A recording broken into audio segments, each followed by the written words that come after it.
Hi, and welcome to the Gracie Gatto podcast. I'm Gracie Gatto, and today we have Carleigh. And how do you pronounce your last name? It's Beriont, Carleigh Beriont. Hi, Gracie. Beriont. Hello. And thank you for joining us, and thank you for having the balls to come, you agent of chaos. So tell me, you filed your paperwork yesterday, and 24 hours later, you're sitting right across from me. Now, tell me what the energy's like the morning after you make it official. Like, Oh, what that's is such that a like? Yeah, what Yeah, is I that mean, like? you know me, Gracie. Like, I will talk to anyone, anywhere, anytime. And I think yesterday was a great reflection of that. As I walked down the hallway, there were about 60 people lining, and it was like people that I've met at all these different points of the last year on the campaign trail. You know, people from Newmarket and Goffstown, Laconia and Conway, Madison, a couple of people from Hampton. And it was just really special to think about all the stories and all the relationships that we have built through this organizing that we've been doing on the ground. We had a meeting with the Epping Dems last night afterwards, and it just feels awesome to be able to do something or to be in a position to do something about all of these like really hard stories, like the things that have been driving people crazy over the last year that have kept them up at night. And so I just feel so lucky right now. That is so real. So let's talk about the elephant in the room that most candidates tiptoe around. APAC has 28 to 30 million flowing into this cycle alone. So you're not taking that money. So walk me through that decision. Was it instinctive? Was there a moment where you actually had to think about it, or Yeah, that's a great question. So, money in politics, I think, is a huge problem. And I knew that getting into this race. And I've been reminded of this fact literally every day since on the campaign trail. Like, fundraising is really hard. And I'm grateful. I feel so excited and proud. We've raised $500,000 in contributions that are at an average of under $100 from people across New Hampshire and every single state in the country. And, you know, when we started this race, I think it's really important to run with integrity if you want to govern with integrity. I'm a mom, I have little kids, they're watching me. And, you know, I really do believe in the things that I'm fighting for, and I want to get there the right way. So we decided to take no corporate PAC money. I'm not somebody that APAC would typically support in a campaign like this just because of my positions. I'm more aligned with like Jewish Voices for Peace, Not in Our Name, and even J Street. I'm a historian of religion and conflict. Mhm. And I see myself as somebody who wants to promote peace and dialogue and diplomacy and a lot more humanitarian aid. So the APAC decision was easy for me. A lot of people ask about it on the campaign trail, and I try to be really careful with how I talk about it because I do recognize that anti-Semitism is a problem in the United States. Mhm. And, you know, I want it to be a conversation starter rather than a conversation ender. That's excellent, because we do need to talk about it because we need to kind of like pop that balloon on Yes. about when and where people use the term anti-Semite. Jewish myself.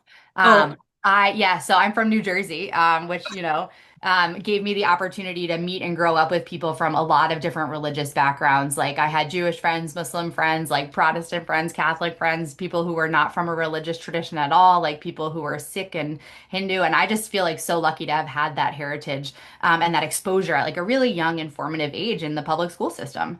And when I went to college, it was after you know, September 11th and that war that had been going on in Iran or Iraq and Afghanistan for like a decade at that point.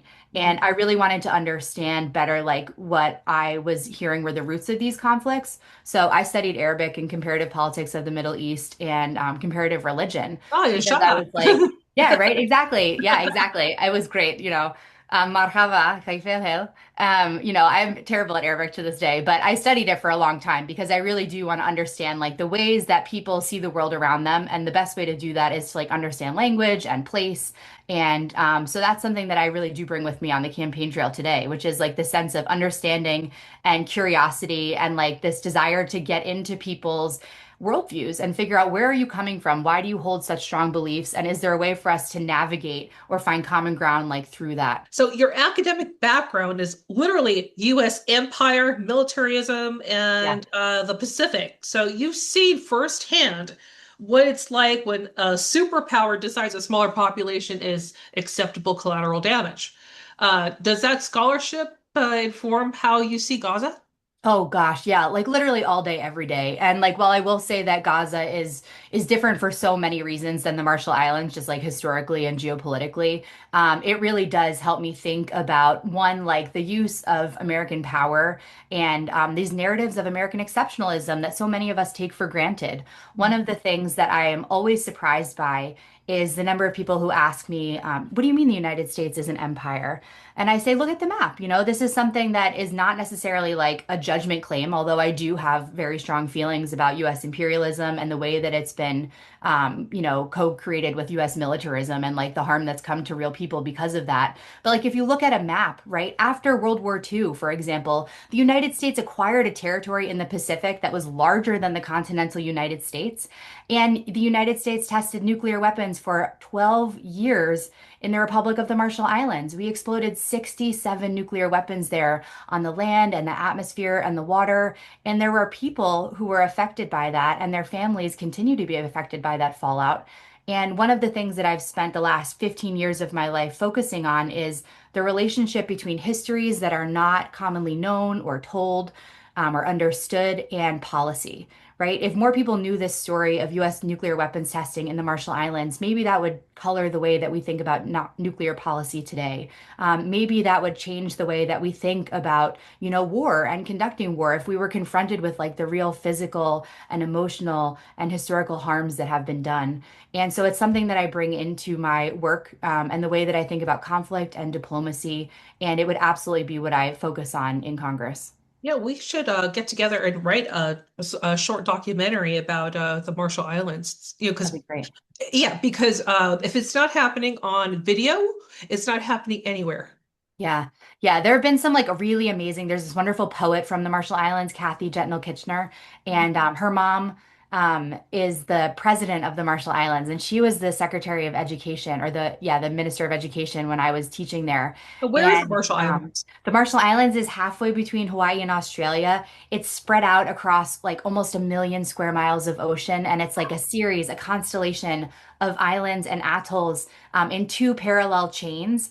And I was really lucky. I lived in Majuro, which is the capital. I also lived on Woche, which is like a more remote island where one of the public high schools is that I taught at. And the US still has a military base on one of the other islands, Kwajalein, where we continue to test our intercontinental ballistic missiles. And, there would be days when I would be sitting there and you'd get the report on the radio, like no boats in the area. And you would see like the trail of the missile in the sky. And it was so striking because this is not like a flight path for many airlines. And so Yeah. you really don't see many things in the sky besides occasionally satellites or stars or the sun. And I just was really struck by the fact that, this is still a place of US empire and imperialism. And the way that that affects people and where they can live and work in their own country is something that, is really concerning to me. And I spend a lot of time focusing on. Excellent. So the party establishment is already backing Stephanie Shaheen. The money infrastructure exists. You're running without social media, without the donor network. What does your coalition actually look like, and who's showing up for you? Yeah. Oh gosh, it's great. It's a little bit of everybody. I mean, one of the reasons I got into this race is because there were two people in it when I entered. So Maura Sullivan had declared her candidacy. She ran in 2018, and Stephanie Shaheen declared her candidacy. And then a week later, I got in because I saw a third lane in this race. Like I, think Stephanie and Maura, have lots of qualifications, and I think that's great. And I thought that people should have a choice on the ballot of somebody who represents something very different. Mhm. Maura is the first vice chair of our state party and has really risen up through the ranks in that regard. Stephanie obviously has, her family history and contributions to the state of New Hampshire. And I thought, okay, I need to do something different because, I feel like after 2024 with Joe Biden, there wasn't really this opportunity for us to have a competitive primary and really test our ideas and try to build power. So I've been organizing on the ground. I have traveled literally 25,000 miles in my car.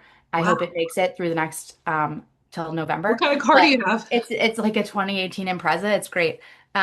It's very sturdy. I don't love the gas prices, but you know what? It's what it is. And I just have been everywhere and compiling like all of these stories that people have shared with me. People have let me into their living rooms, like their, school libraries. They've organized events for me in driveways and church basements and attics. And I have asked people everywhere I've gone, not I don't tell people like, hey, here's what I need to do as a Democrat. Like, here's what it means to be progressive. I say, what do you wish that Washington understood better about your experiences? And I think that it's bringing in a lot of people, like some of my endorsers, are state reps who are super duper progressive, and I love them, and I'm so grateful for their support. And some of the people who support me are like very middle of the road people who are like, I want someone who is competent, who has won an election in the state of New Hampshire, who has demonstrated that they can govern and they understand how to use the levers of power to make life better for people. But we're also getting a whole bunch of undeclared voters, which is a big portion of the electorate here in New Hampshire. And I think that's a good coalition for building real power. Excellent. Okay, so you want to ban congressional stock trading. Yes, I do. You want dark money out. There are popular things to say. What's your actual enforcement mechanism when you get there? And you're one freshman member surrounded by people who built their careers on exactly that system. Oh So, God, yes. so tell me about it. I think like, oh, Gracie, you're so right about this. Like, it is kind of a nightmare to think, okay, you go in there. But then I look around at what's happening across the country right now, and I'm like, okay, I know we're in one of the only open competitive House races here in CD1. And like, this is a great race because it truly is like not gerrymandered in a way that doesn't give us actual say over who we send to Washington. But I think there's going to be a whole bunch of new people in DC next year. And I think, we have evidence that like the majority of people in this country want to ban congressional stock trading, and not just congressional stock trading, but our Supreme Court justice should not be allowed to buy and sell stocks. Like our president and our vice president should not be allowed to do this. We've seen how they've enriched themselves. It's corrupt as hell. So the best way Yes. to end this, right, is to send someone like me who says, I'm not going to be doing this. And I have not, taken any corporate PAC money. I don't owe these people anything, right? Yeah. This is why I spend my time with And regular people in New Hampshire. we need a lot more of you, let me tell you. Well, that's how we build power too, right? Like we've Yes. been supporting people for local races and state rep races, and it's like, yes, like we got But to real let this people climb. though, Yeah, real people, not special interests or what absolutely. they can get out of the job. Yeah.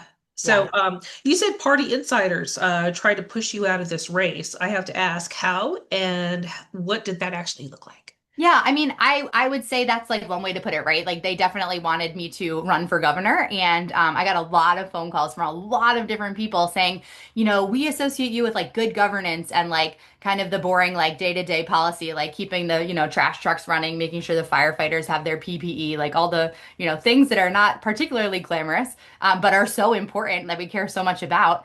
And I think that's fabulous that they think so highly of me and they see me as someone who can really bring people together and like have a functioning government. I like being associated with that. But it also signifies that like, okay, Carleigh is really building something powerful here. And people would rather I not be in this congressional race. But here I am, and I'm really grateful to be in it. And I think that we're putting together an incredibly powerful coalition.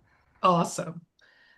So you taught in the Marshall Islands, a place still living under the shadow of U.S. nuclear testing. Most congressional candidates have never set foot anywhere, somewhere their own government damaged. I'm sorry, I'm reading off my reading this because these are questions from people. How does that shape you when you walk into a foreign policy vote? Oh God, so much. I mean, like, again, I am a historian, so that means I someone who searches for the truth, and I love to tell stories that make people feel and think and know and understand differently than themselves.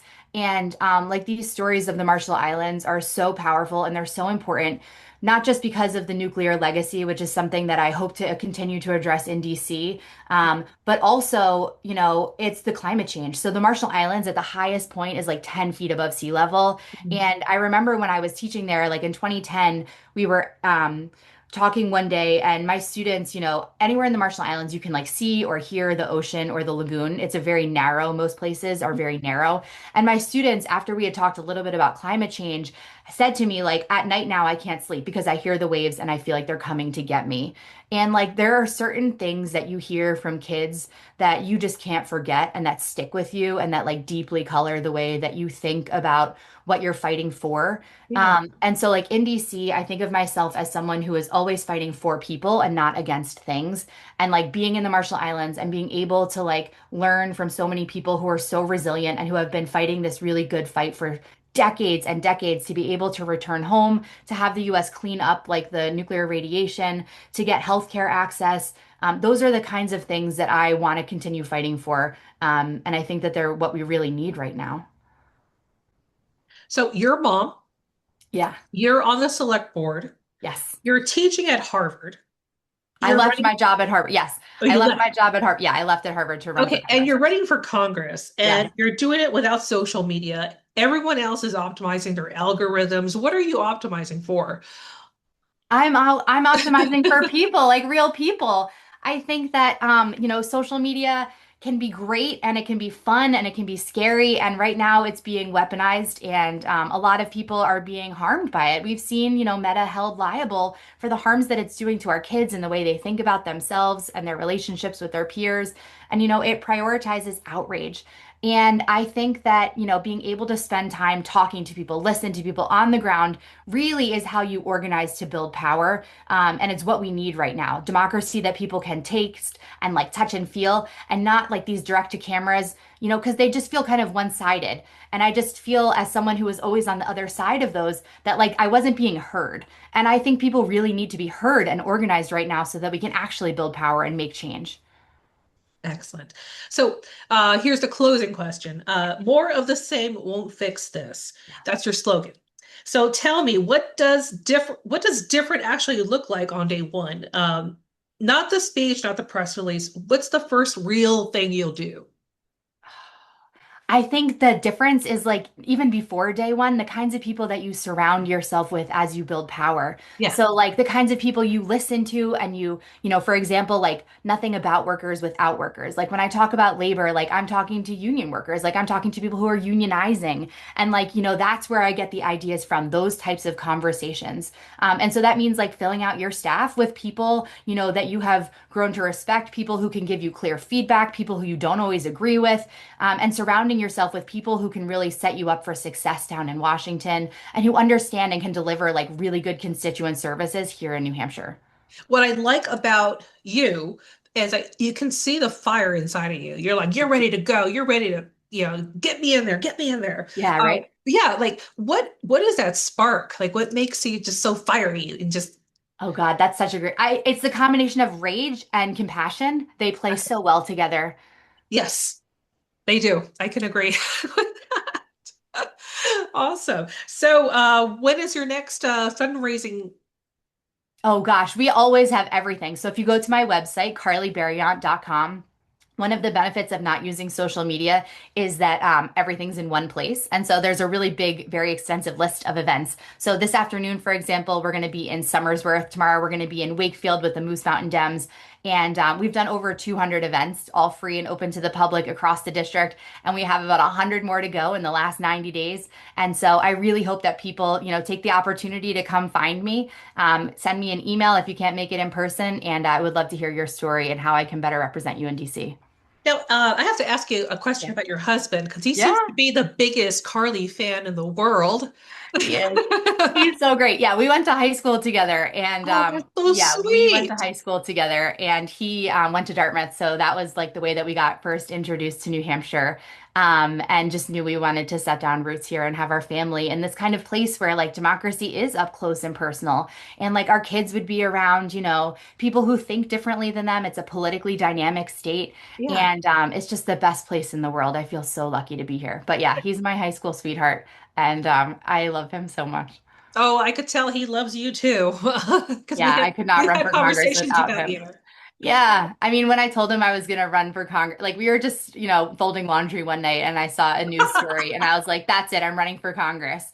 And instead of being like, that's crazy, he said two things. He said, okay, let's do it. And that's going to cost a lot of money. And at that point, I don't think I really like appreciated just how hard it is to like dial for dollars and to like really get people who are excited like to contribute financially to a campaign to make Yeah. it so that it can be like a winning campaign because you do need money and people. But like he's been with me every step of the way, and this has been such a joyful process to like bring people together and really show like our family and our neighbors and our friends that we can make our communities and our politics a better, environment for all of us. One final question before I Yeah. let you go. Um, how are you going to bridge the gap between parties? Because Yeah. everybody's so tribal. Republicans don't talk to Democrats, Democrats don't talk to Republicans, blah blah blah blah blah. It's a whole tribal thing. How are you going to try to meet them in the middle? Yeah. I mean, I think that like one of the things, okay, so a couple of things on this. So one is that I like talking to other people who are running for Congress, and that includes people who are running as Republicans right now in different states and thinking about like, are there places where we can actually build relationships? Are there places we agree? And recognizing that there actually is a lot of common ground. So like legislation that does things like break up corporate healthcare monopolies, legislation that makes it easier to build housing, legislation that fights for consumer protections and like protects people's data from surveillance. Like this is all legislation that is bipartisan in nature. And so I am somebody who absolutely will work with anybody anytime if it's going to make life better for people. And I think that kind of attitude and like always being, like someone who's working for people and not for a party is the way to go into that. And this is where like the union organizing background and like local government, right? Like working across difference is really critical. All right, Carleigh, thank you so much for joining the Gracie Gatto podcast. Thank You you, are Gracie. so awesome. Those are all the questions I have for you today, unless you have anything you want to add. Well, what do you wish that Washington understood better about your experiences? Oh, we got to start locally with with Yeah. New Hampshire first before we get there. Yeah, I feel that, right? Understanding like what is the connection between DC, Concord, and like my kitchen or like my classroom or like my Yeah. kid's school. That's really, really important. Yeah, I Well, if think we we need to can, fix it local first, and yeah, then we'll make our way up to federal. yeah. And I think that's great. Like if we can change things at the local level, we can change things at the state level, we can change things at the federal level, and we can change things around the world. People always say like, "Who cares? It's New Hampshire," but we're the first in the nation. We kind of set the tone, and we also have like the first focus groups come here to see Yeah. if a presidential candidate would work. And I feel like we're a focus group state. Yeah, we Yeah, absolutely are. I mean, yeah, like, this is a place where like people really do have to come and like show that they can handle the questions and like the hard conversations and like being in situations that are not always ideal. And I think that makes for stronger candidates and it makes for stronger leaders. it does. Okay, Thanks, Tracy. thank you, Carleigh. I'm gonna go ahead because we could talk forever. I know, I'm sorry. Yes, I No, no, know. no, I no, love no. to It's chat. okay. You're so wonderful. Thank you.